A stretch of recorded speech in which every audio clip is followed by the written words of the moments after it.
Uh, First of all, hi everybody. I just want to thank Paul. That was about as good of an introduction to what I'm going to be trying to talk about today as anything, so thanks for making my life easier. So today I just kind of wanted to talk to you guys about the general aim and kind of focus of my PhD as a whole, and then I'd like to discuss some of the early results that I've just started to be able to actually collect and analyze over the recent weeks. So, how do we do this? No? There we go. So, as Paul kind of touched on in his presentation, we use behavioral deterrents to guide fish movements in river environments. We use these systems to minimize mortality and injury associated with the impingement upon and entrainment into in-stream infrastructure.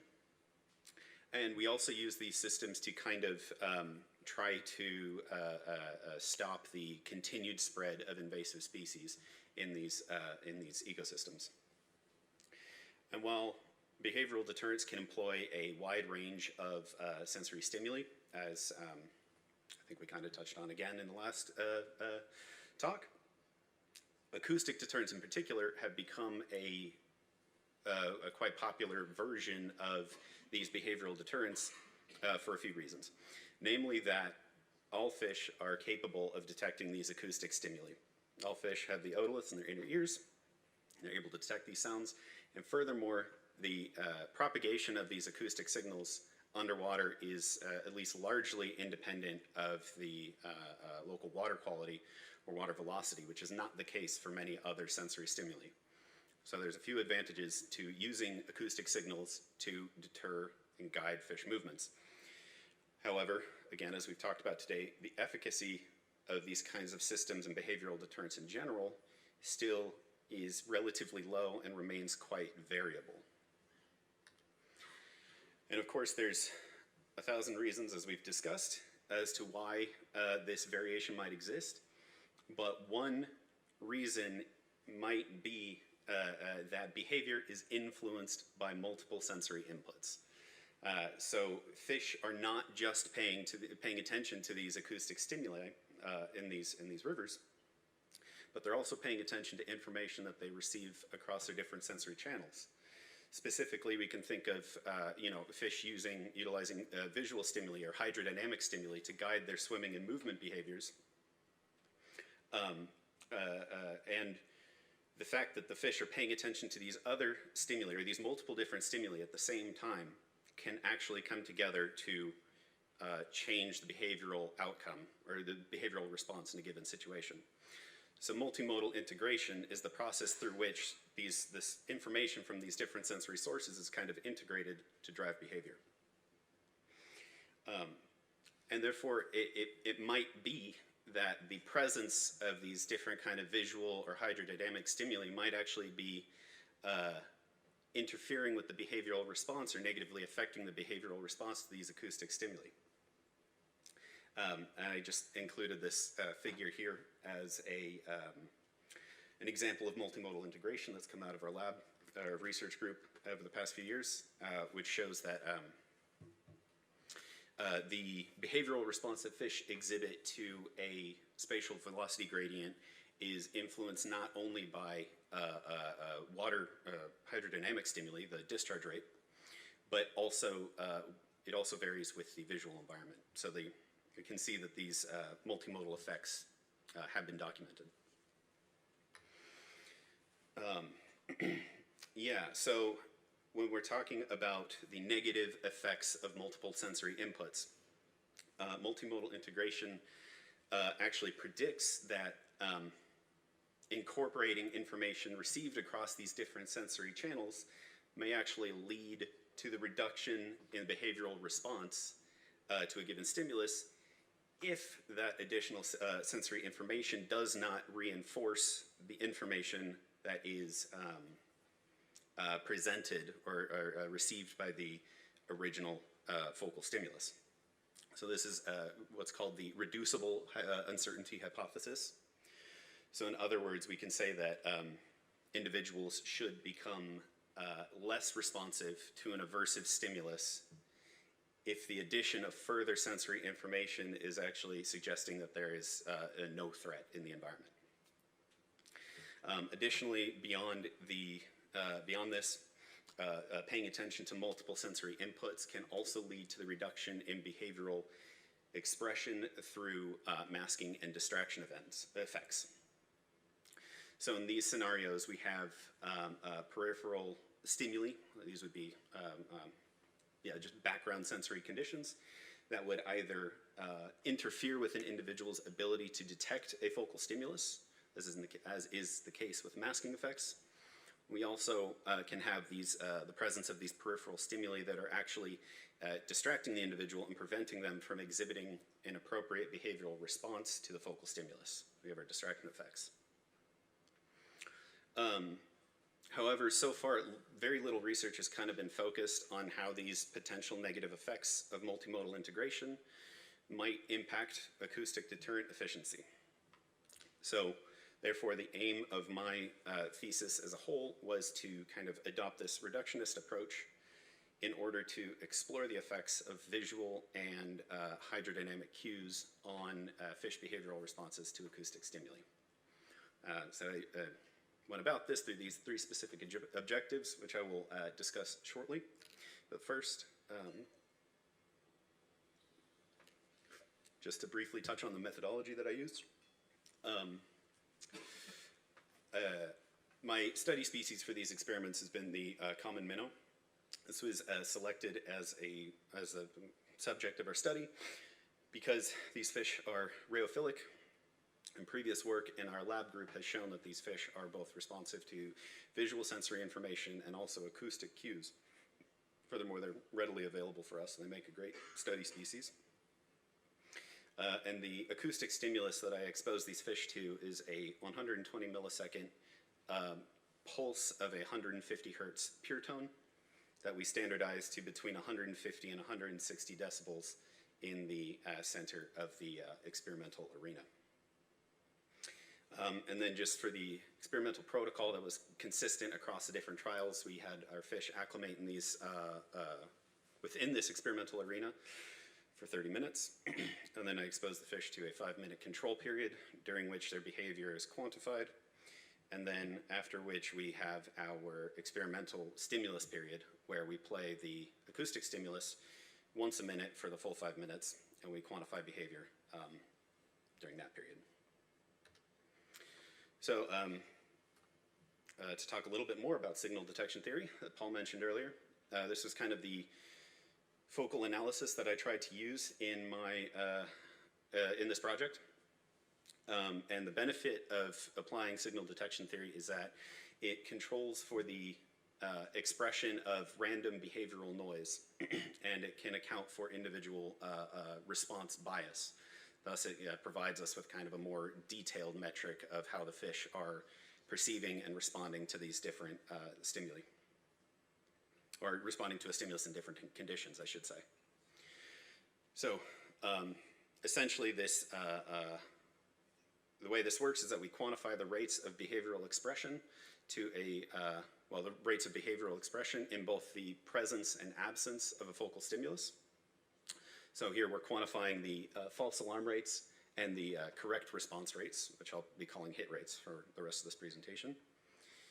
And with those rates, we're able to quantify two metrics. Paul mentioned these. These are signal discriminability, which is our sensitivity metric, and the response criterion, which is our bias metric.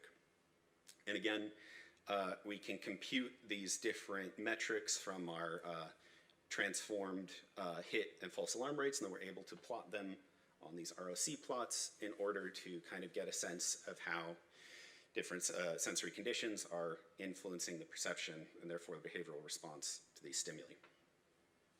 And I should say that I kind of, at this point, I've been comparing this kind of fine-scale signal detection theory approach with a more kind of coarse-scale traditional Poisson regression analysis of the startle response behavior in these different experiments. So to get into the actual work, my first experiment, we were wondering if the availability of visual information would influence the behavioral responses of these minnows to an acoustic stimulus. So here we hypothesized that our fish would express more startle response behaviors in the absence of visual cues as kind of predicted by the reducible uncertainty hypothesis. So in this experiment, we had our two treatments. We had fish exposed to a light environment and fish exposed to a dark environment.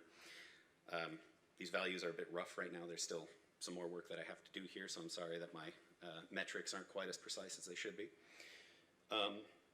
But basically what we found is that through the coarse scale analysis, we don't see any significant differences in the expression of these startle behaviors between different treatments. We see a clear effect of experimental period, of course, but no difference between the treatments. However, when we look at this using signal detection theory, we are able to identify some kind of fine-scale differences in behavioral responses of these fish. So what we can actually see here is that the D prime values, signal discriminability values, for fish in dark environments was higher than it was for the fish in the bright environments. Additionally, we also see a reduction in the response criterion metric, which indicates that not only were these fish more sensitive to the acoustic stimulus in the dark, but they were also less biased against exhibiting these behaviors in that environment. So we can kind of take this these fine scale results as support for our original hypothesis that adding neutral visual cues to this environment reduces the response rate to this acoustic stimulus. Then for our second experiment, I wondered if increasing or changes in flow velocity might also negatively affect the expression of these startle response behaviors. Here I hypothesized that fewer startle responses might be exhibited in the faster flowing water, as these hydrodynamic cues are kind of distracting or constraining the behavior of the fish. Here again we had our two treatments, fish exposed to either a low velocity condition or a high velocity condition. And once again we see through the coarse scale analysis that there's no effect of the experimental treatment on the expression of these behaviors. However, once again, when we look at this through signal detection theory, sorry about that. When we look at this using signal detection theory, we once again can see some kind of fine scale differences in the behavioral response.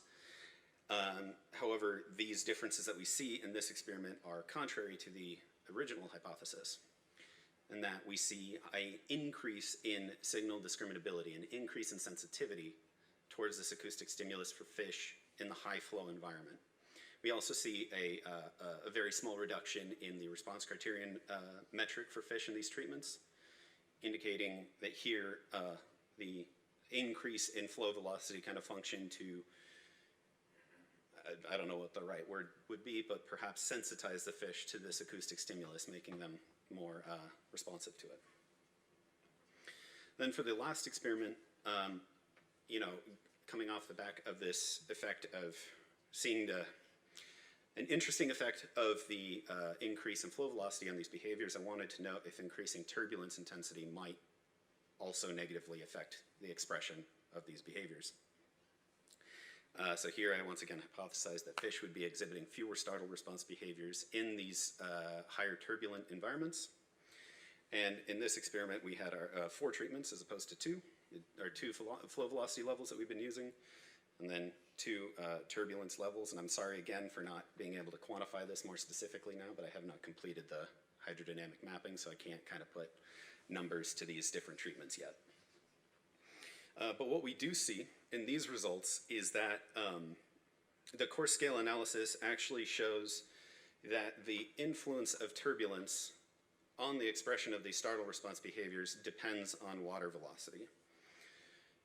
At least it did in this experiment. So in the low flow treatment, we see that increasing turbulence levels functions to reduce the amount of startle responses that are expressed during the experimental stimulus period.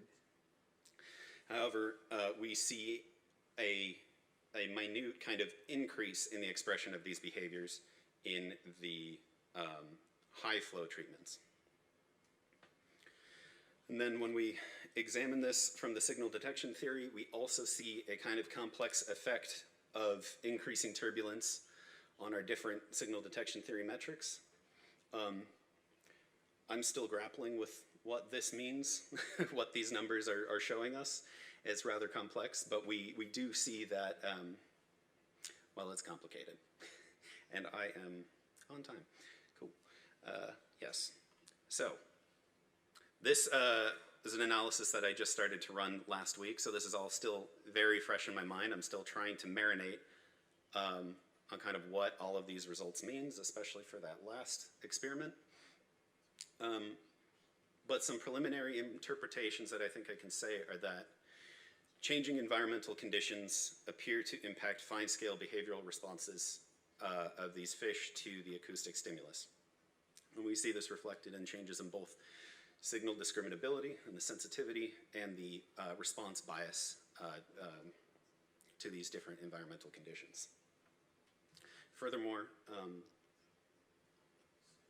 the observed effects, the observed impacts are complex and can both serve to negatively affect the expression of behavioral response, and also positively affect the expression of the behavioral response, as we see in both experiments 1 and 2, respectively. However, at this point, I think it's kind of important to couch all of that by kind of asking how relevant these impacts are. Because yes, we do see changes in the fine-scale behavioral response of fish at this point, but at this early stage, we're not seeing those changes fully reflected in our kind of more coarse-scale analysis.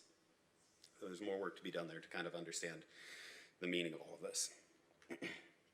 But lastly, just to kind of finish up, talk about some implications for fish conservation in general.